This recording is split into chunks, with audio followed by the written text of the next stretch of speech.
موجود ہے۔ پھر اس کے بعد اس نے نیا بیان جاری کیا، کہتا ہے کہ مرزائیوں کو ہم جو کافر کہتے ہیں نا، وہ اس وجہ سے کافر کہتے ہیں کہ مرزائی ہمیں کافر کہتے ہیں،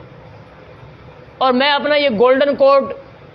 نوٹ کرواتا ہوں کہ مرزائی آج ہمیں کافر کہنا چھوڑ دیں تو ہم مرزائیوں کو کافر کہنا چھوڑ دیں گے۔ دعوت اصلاح، میں ان کو اسلام سے، اہل سنت سے ٹوٹا ہوا ایک فرقہ مانتا ہوں جنہوں نے اس بڑے لیول کا اختلاف کیا کہ ان کی تکفیر کرنا ہماری مجبوری بن گئی، کیونکہ انہوں نے اس اختلاف کی بنیاد پہ ہمیں کافر ڈکلیئر کر دیا، اور انہوں نے کہا جو غلام احمد قادیانی کو نبی نہیں مانتا ہم اسے کافر سمجھتے ہیں، تو جو ہمیں کافر کہہ رہا ہے پھر ہم حق رکھتے ہیں کہ ہم اسے کافر کہیں۔ اور میں نے کئی دفعہ گولڈن کوڈ اپنا بیان کیا ہے لوگوں کے سامنے کہ اگر قادیانی ہمیں کافر کہنا چھوڑ دیں ہم ان کو کافر نہیں کہیں، چھوڑ دیں تو ہم مرزائیوں کو کافر کہنا چھوڑ دیں گے۔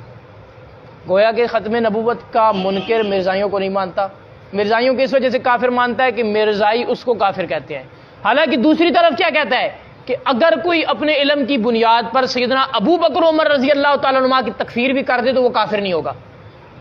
یعنی کہ آج کی ڈیٹ میں بھی اگر کوئی کسی صحابی کو اپنے علم کی بنیاد پہ کافر بھی ڈکلیئر کر دے، وہ یہ سمجھے کہ میرے نزدیک وہ کافر تھا، تو اس سے یہ نہیں ہوگا کہ ہم اس کی تکفیر بھی کر دے تو وہ کافر نہیں ہوگا۔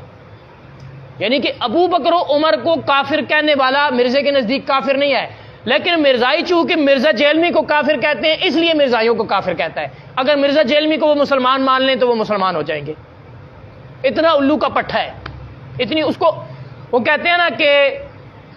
دروغ گو عقل نہ باشد، جھوٹا آدمی جو ہوتا ہے اس کی عقل نہیں ہوتی، اسے یہ پتہ نہیں ہوتا کہ میں نے پچھلی بات کیا تھی اور آگے کیا کر رہا ہوں، لیکن جب اس کے سارے صغرے کبرے ملائے جاتے ہیں تو پتہ چلتا ہے کہ یہ کتنا بڑا جھوٹ ہے۔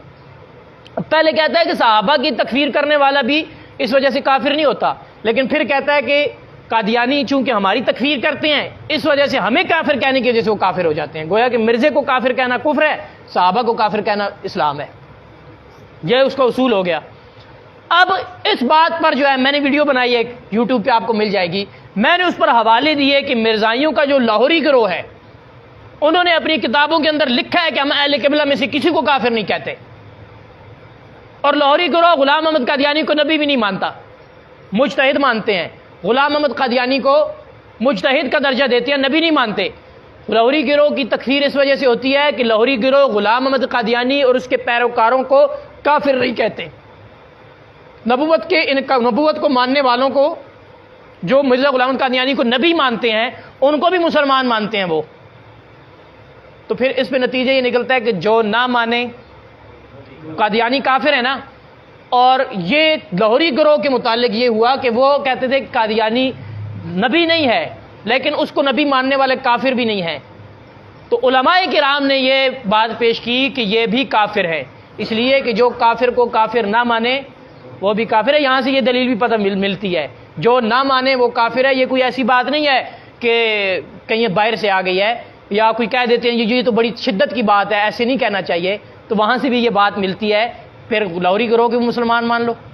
لاہوری گروہ غلام احمد قادیانی کو نبی نہیں مانتا، انہوں نے اپنے رسالوں کے اندر لکھا ہے